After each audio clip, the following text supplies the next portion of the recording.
자신감을 가지고 시장에 한번 판매를 해보세요. 여러분이 만든 것보다 훨씬 더 허접한 것들도 시장에서 거래가 되고 있습니다.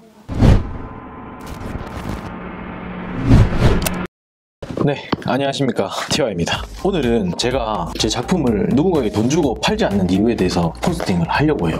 제 컨텐츠 댓글을 보면 사고 싶어요, 얼마인가요, 오프라인 샵은 어딘가요, 구매하려면 어떻게 해야 되나요, 그런 댓글을 볼 때마다 너무 감사하고 고맙습니다. 제 작품을 좋아해 주시니까요. 근데 저는 안타깝게도 댓글을 달아요. 죄송합니다, 해당 상품은 판매하지 않습니다, 감사합니다, 이렇게 댓글을 답니다. 그럼 구독자님 또 물어봐요. 왜 판매하지 않나요? 부업으로 하시면 쏠쏠할 것 같은데 라고 댓글을 또 달아주세요. 처음 보는 저의 생계까지 걱정을 해주셔서 정말 감사하지만, 누군가에게 돈을 주고 판다는 거는 생각처럼 간단한 일이 아닙니다. 그 얘기를 하려고 좀 카메라를 켰어요. 여러분들이 가죽공예 경력이 3년? 4년 정도 되잖아요. 그러면 개인마다 다를 수는 있겠지만 이 정도면 내가 돈 주고 팔 수 있겠다 하고 생각이 들 때가 와요.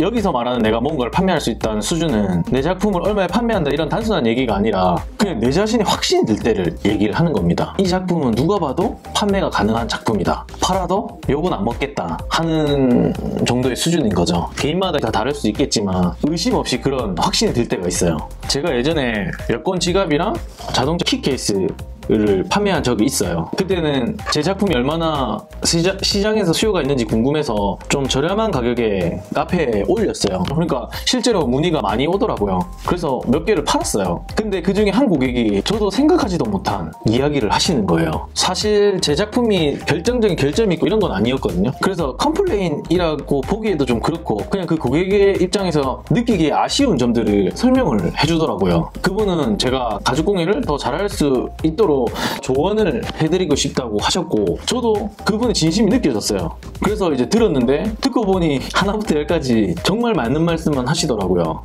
맞는 말씀만 하니까 더 기분이 나쁘더라고요. 이건 농담이었고요. 나중에 커피도 그분이랑 한잔 했어요. 치기공 관련된 일을 하시더라고요. 어떻게 보면 직업적으로도 공예에 비슷한 일을 하셨던 거예요. 그래서 일반인들은 모르고 지나치는 것을 더 디테일하게 조언을 해주셨어요. 그래서 저도 그 기회를 통해서 많이 배우게 됐어요. 서로 비슷한 일을 하는 사람이 만나니까 시너지가 날 수 있겠다는 걸 그때 이야기했는데, 그게 중요한 게 아니라 그때 제가 딱 생각했던 게 뭐였냐면, 누군가에게 돈을 주고 판매하는 거는 정말 신중해야 되겠다, 이 생각을 하게 됐어요. 그 뒤로 주문이 들어오면 만들면서 그분이 해주신 말씀이 계속 생각이 나면서 내가 지금 이렇게 만들지만 내가 생각하지 못한 부분에서 고객이 싫어할 수도 있겠다, 이런 생각을 하면서 작품을 만들게 되니까 그 뒤로 종종 주문이 들어오면 제가 만들면서 그분의 말들이 생각나서 정말 신경이 쓰이더라고요.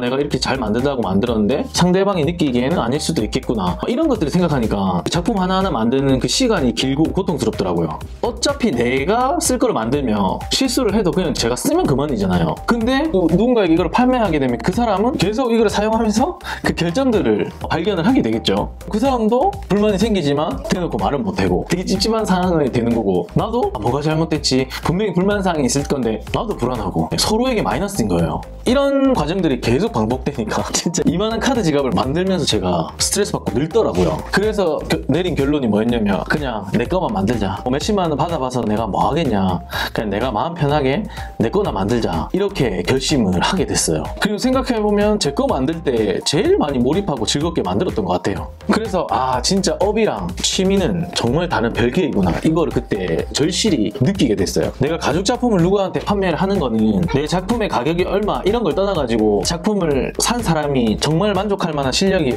되어야만 됩니다. 핸드메이드 작품은 기본적으로 단가가 높잖아요. 그러다 보니까 그것을 사는 사람들에 대한 기대치도 되게 높아요. 거의 장인의 수준을 요구를 하거든요.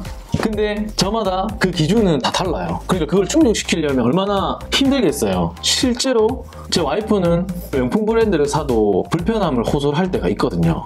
돈 받고 판매하기 되게 힘들죠. 근데 여기까지는 일반적인 사람들이 생각하는 수준이고, 지금부터 제가 느꼈던 걸 말씀드리고 싶어요. 그렇다고 해서 우리가 내 작품을 누군가에게 판매하는 거에 대해서 소극적이거나 망설일 필요는 전혀 없다고 생각합니다. 왜냐면요, 내 작품을 누군가에게 판다는 거, 내가 수익을 얻는다 이걸 떠나서 내 작품을 누군가에게 정말 냉정하게 평가를 받는다고 생각을 해보세요. 기본적으로 사람들이 돈이 엮이면 정말 냉철해지거든요. 이게 친하고 친하지 않고를 떠나서 내 작품에 대해서 실망스러운 이런 얘기들 물론 쏟아낼 수는 있지만 내가 고쳐야 될 점들을 거기서 뽑아내면 그만인 거예요. 우린 돈도 받고 그 작품에 대한 피드백도 받죠. 그러면 이렇게 생각할 수도 있어요. 그 작품 산 사람은 뭐가 되냐? 그 사람은 그냥 핸드메이드 시장에서 리스크를 안고 상품을 구매한 사람이 되는 거죠.